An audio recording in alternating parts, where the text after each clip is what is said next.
In Back to the Future's opening, nearly every sound and visual choice is doing double duty, building character, setting up future payoffs, and preparing Marty for a story that's already spinning out of control before he even knows it.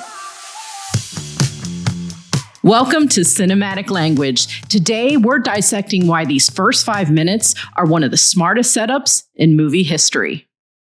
Back to the Future begins with this sound and a black screen.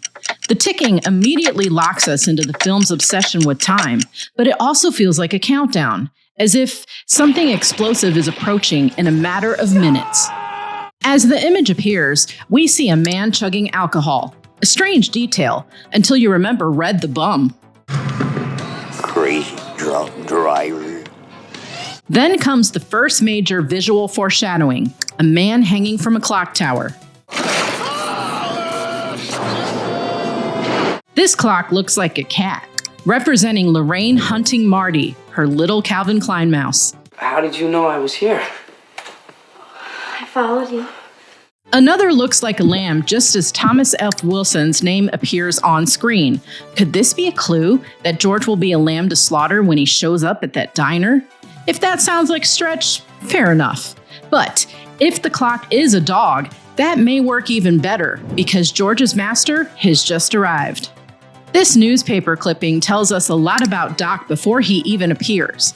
His mansion burned down in 1962, which means it's still standing when Marty visits in 1955. We also learn he sold the estate after going bankrupt, which helps explain why a man building advanced machines now lives in a garage surrounded by homemade contraptions. The opening also introduces the minds Doc admires most: Benjamin Franklin, Thomas Edison, and Albert Einstein. Tom, how am I going to generate that kind of power? It can't be done, can it? Franklin gives us electricity. Edison represents invention itself, but he also helped make movies possible through his motion picture camera. And Einstein explains this guy's name and the larger idea hovering over Back to the Future, that time may not be as fixed as it seems. Hello, Burger King, official sponsor of this film, and Dave McFly's employer. And this JVC camera, it deserves supporting actor status. Without it, Marty may not have been able to convince Doc that he's actually from the future. Right now, Statler Toyota is making the best deals of the year on all 1985 model Toyotas. This is the first time we hear about brand new Toyotas, which sets up Marty's future desire and eventual reward. The rule of 3 is already doing its thing. The coffee pot tells us a few things right away. Doc hasn't been home in a while.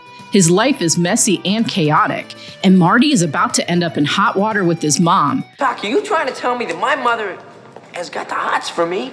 Precisely. By now, the opening has given us a newspaper, a radio broadcast, and now a TV. Nuclear research facility have denied the rumor that a case of missing plutonium was in fact stolen. And this news report gives us our first hint that Doc may be a little sus. The burnt toast tells us Doc left in a hurry, but it also offers a hint that Marty will be burned soon. Then comes Cal-Con, another real brand later renamed Pedigree in 1988. More importantly, that untouched dog food confirms for the third time that Doc and Einstein have been gone longer than expected. It also tells us something bigger about Doc. His inventions are homemade, patched together, and never entirely reliable, which makes the DeLorean feel less like an exception and more like a warning. Then our protagonist arrives, Marty McFly.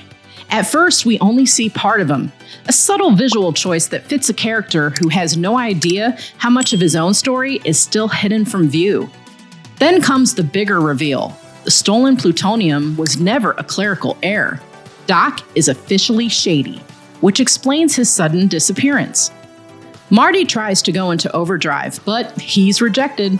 His loud music is also rejected here. I'm afraid you're just too darn loud. It works out in his favor here, but his loud music is also rejected here. I guess you guys aren't ready for that yet. Even his first crash matters, a visual echo of the damage that comes later when the DeLorean tears through Mr. Peabody's barn, or the mess that's left behind when you unintentionally dig yourself into a hole. Where are my pants? And then comes one of Marty's defining instincts. Rock and roll. That line lands differently once you remember what comes later, because rock music doesn't just define Marty, it helps save his entire family line from disappearing. And finally, we meet Doc. Well, sort of. This phone call reveals a lot before he ever appears on screen. By now, it's already obvious that Marty and Doc are close. Marty knows where the hidden key is, lets himself into the garage without hesitation, makes use of the machine clearly built for him, and answers Doc's phone like it's completely normal. The call also delivers the inciting incident. Can you meet me at Twin Pines Mall tonight at 1:15? I've made a major breakthrough and I'll need your assistance. But it also slips in two important details. Doc has been gone for a full week, and Einstein is with him. That reminds me, Marty. You better not hook up to the amplifier. There's a slight possibility of overload. Even the jukebox adds to the pattern. It evokes the past, but Doc's warning about overload also previews something larger about his inventions. You interfered with your parents' first meeting. If they don't meet, they won't fall in love, they won't get married, and they won't have kids. We've already agreed that having information about the future can be extremely dangerous. That final wall of chiming is almost unbearable, and most fitting because later in the film, a clock tower nearly destroys everything. But the bigger idea here is timing itself. For all the clocks surrounding Marty, none of them stop him from being late. He's late to school in 1985, and in 1955, being late almost destroys his future entirely. And here's the irony. If Marty hadn't been late to Twin Pines Mall, he may never have been sent back at all, which means he might have also avoided one of the diciest problems in movie history. By this point, we totally get it. Doc stole the plutonium, but that's how the rule of three works. Cue the power of love, because now the real motion begins. If you spotted another detail in this opening, drop it in the comments below. Until next time, don't be late.